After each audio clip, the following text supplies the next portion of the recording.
The city of Del Mar is now one step closer to removing the train tracks off the crumbling coastline. SANDAG has been working on a variety of possibilities, and tonight we'll have an update on the Del Mar City Hall possible deal. KUSI's Dan Plante has been following this issue. He joins us now live from Del Mar, and he's got the latest, Dan.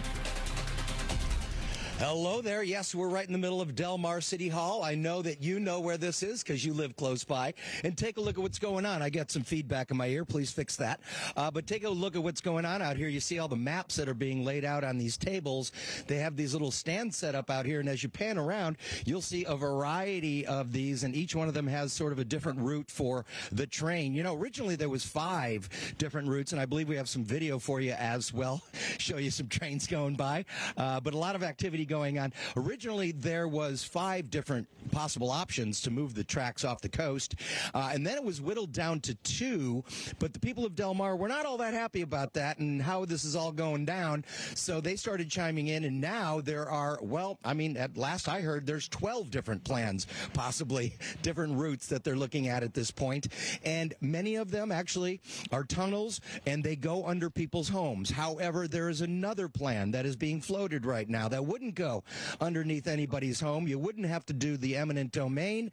Basically, go underneath the state fairgrounds, otherwise known as the Del Mar Fairgrounds, and underneath the river, and you wouldn't have to do the whole domain situation. So I got a chance to catch up with the council member here in Del Mar earlier today, Terry Gasterland, but she is also a very vocal member of the SANDAG board. And here's what she had to say about going under the fairgrounds. What's top of my mind right now is, as we're thinking through where to relocate the railroad tracks off the bluff, which is to our west here, let's make sure that we thoroughly study putting it underneath the fairgrounds, right underneath this parking lot and under the river. Why do you like that? I like that for a bunch of reasons.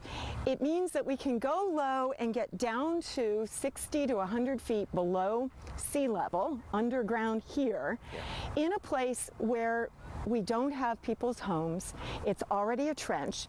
The trench is in Solana Beach, so we're really going to have to be talking with the people in the city of Solana Beach so that we have a joint plan.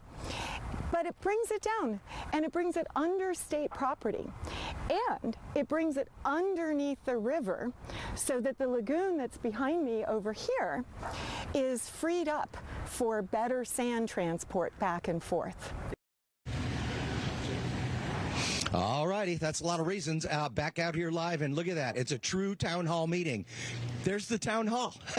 Inside, I understand there's going to be a presentation. That's the first thing that's going to happen, starting at 6 o'clock tonight. Behind those glass windows right there, they're going to have a formal presentation. Then they're going to have Q&A, which could get interesting. And then each one of these stations that are set up out here has a different route. There's nobody here from SANDAG that can actually talk at this point, but you can take a look at some of these maps down here on the tables and things like that.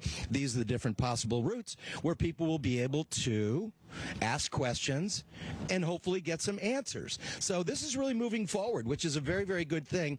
By the way, I talked to Terry Gasterland, who is a professor over at UCSD and has a lot to do with climate change policy and things like that. A brilliant woman. And she is concerned about the El Nino, just like a lot of us are concerned about the El Nino. You know, the forecasters have said this is going to be another big one, and another big one for Southern California, which means usually it means more wet weather than we normally get, more snow, more rain. And what does that mean? That means more crumbling cliffs. As Terry Gasterland said, you know, right now they're looking at 2028. She wants to push it back to 2026, but this winter, El Nino could make the decision for us. This could be it. And that is serious. We know what's happening up in the San Clemente area, where they actually had to close down the railroad tracks up there for 6 months because of all the rocks and things that fell down on the tracks. We don't want that to happen here. But as El Nino heads our way, certainly a lot of people are looking to the skies to see what's going to happen. So we're in Del Mar. We'll have more for you coming up in the next hour, which would be the 5 o'clock hour. But until then, yeah, that's an interesting aspect about El Nino. Dan, thanks. We'll check in with you in a little while.